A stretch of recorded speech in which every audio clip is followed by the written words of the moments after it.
O dia D chegou e Brasília acabou entrando em estado de choque total. A primeira turma do STF acaba de abrir o julgamento que pode selar o destino de Eduardo Bolsonaro hoje mesmo. O filho do ex-presidente, ele é acusado de coação internacional e ele acaba de disparar um pedido desesperado de intervenção a Donald Trump para paralisar as ações de Alexandre de Moraes. É o tudo ou nada no Supremo e eu vou te mostrar agora, com exclusividade, os detalhes dessa guerra que acabou atravessando a fronteira e colocou o judiciário brasileiro em rota de colisão direta com o alto escalão de Washington. Presta atenção, porque o que está acontecendo agora ultrapassa qualquer limite diplomático que nós já vimos. Eu sou Luciano Dias e você está no canal Alerta Político. Fica comigo até o final, porque eu vou revelar os bastidores dessa manobra internacional que pode, é claro, mudar o rumo das investigações no Brasil. O clima nos corredores do STF é de tensão absoluta e a expectativa é que o martelo seja batido ainda hoje, antes do pôr do sol. Para você entender o tamanho dessa bomba, a Procuradoria-Geral da República não está tratando isso como uma simples briga política, não. A acusação oficial é de coação no curso do processo, que é um crime gravíssimo, e a PGR afirma, com provas documentais, que o Eduardo montou uma verdadeira operação de guerra em solo americano para tentar enquadrar e intimidar o judiciário brasileiro. Eles citam o uso do estratégico da Lei Magnitsky, que é a ferramenta mais poderosa dos Estados Unidos para punir ditadores e criminosos internacionais. O Eduardo é acusado de tentar convencer o governo dos Estados Unidos a confiscar bens e proibir a entrada de ministros do STF em território americano. E a denúncia diz que essa articulação buscava constranger a corte e interferir diretamente nas investigações sobre a tentativa de golpe de estados e os atos antidemocráticos do 8 de janeiro. É uma denúncia de interferência externa sem precedentes na nossa história e que coloca, é claro, o deputado em uma situação jurídica extremamente delicada hoje. E é claro que os bastidores desse julgamento estão pegando fogo e a tensão entre a defesa e o ministro Alexandre de Moraes atingiu o ápice. Como o Eduardo não contratou advogados particulares e ele está vivendo lá nos Estados Unidos, a Defensoria Pública da União acabou assumindo o caso e tentou, é claro, uma manobra jurídica de última hora para paralisar tudo. Então, eles protocolaram um pedido de adiamento urgente, alegando que a cadeira vaga deixada pelo ministro Luiz Fux na primeira turma poderia gerar um empate técnico e até mesmo prejudicar o direito de defesa do réu. Mas se engana quem achou que o Moraes ele iria recuar.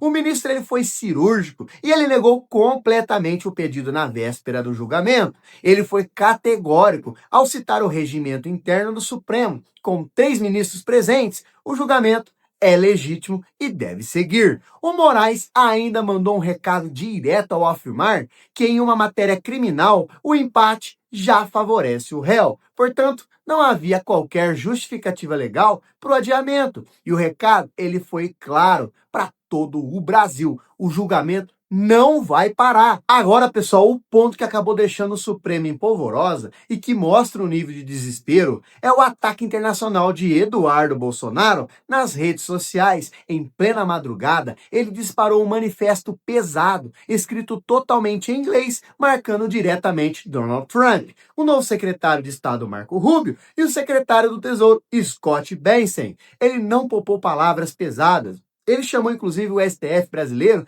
de tribunal político e acusou o Alexandre de Moraes de estar mancomunado com a esquerda radical americana para perseguir a direita no Brasil. O Eduardo, ele foi além e afirmou que a própria administração Trump está sendo tratada como uma organização criminosa pelas autoridades brasileiras. Então ele está tentando de todas as formas transformar o seu julgamento em um incidente diplomático internacional de grandes proporções. E a estratégia ela é muito clara. Se for condenado hoje, ele quer ter o salvo-conduto político de Washington para alegar perseguição e tentar sanções contra o Brasil. Agora, um detalhe que você precisa saber, que chama muita atenção e gera muita discussão jurídica, é que o processo ele tramitou quase todo sem a participação direta do Eduardo. Ele vive nos Estados Unidos desde o ano passado e ele ignorou, é claro, as tentativas de notificação e até os interrogatórios por videoconferência. Então, essa ausência forçou o STF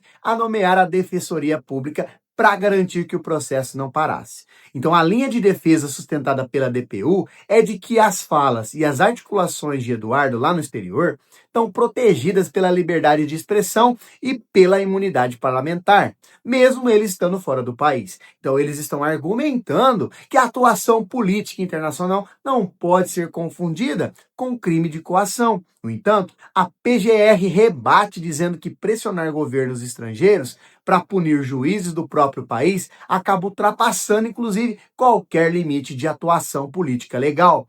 É esse o nó que os ministros precisam desatar hoje, onde termina a política e onde começa o crime de coação internacional contra a justiça brasileira. E é claro que o destino de Eduardo está nas mãos de 4 figuras poderosas da primeira turma.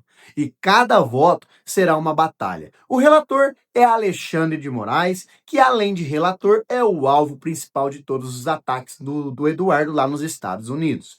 O voto dele deve ser implacável e baseado no rigor da lei de coação. Depois dele, vota o ministro Cristiano Zanin, que tem também se mostrado extremamente técnico e reservado em suas decisões. Logo em seguida, nós temos a ministra Carmen Lúcia, sempre muito firme em questões que acabam envolvendo a dignidade das instituições judiciárias. E fechando a votação, o presidente da turma, o ex-ministro da Justiça, o Flávio Dino, que, claro, conhece como ninguém os bastidores da política e também da segurança nacional. Então, se 3 desses 4 ministros votarem pela condenação, o Eduardo estará em maus lençóis e o país inteiro está de olho no comportamento de cada um deles, pois o resultado terá, é claro, um peso simbólico enorme para o futuro da direita e também para as relações com o governo Trump. Então o clima é de barril de pólvora, pessoal. De um lado, o Supremo Tribunal Federal tentando reafirmar a sua autoridade contra as pressões externas.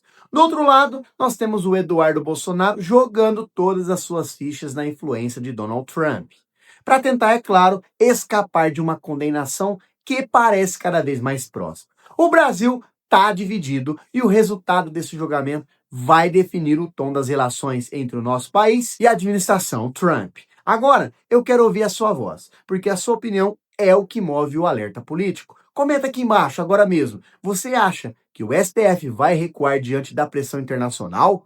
Ou a condenação do Eduardo vai sair ainda hoje? Escreve aqui, ó, condena ou absolve, nos comentários, tá? Não esqueça de esmagar o like para que esse vídeo alcance mais pessoas e se inscreva no canal ativando o sininho. Eu estou monitorando o STF minuto a minuto e eu volto aqui a qualquer momento com o veredito oficial desse julgamento histórico.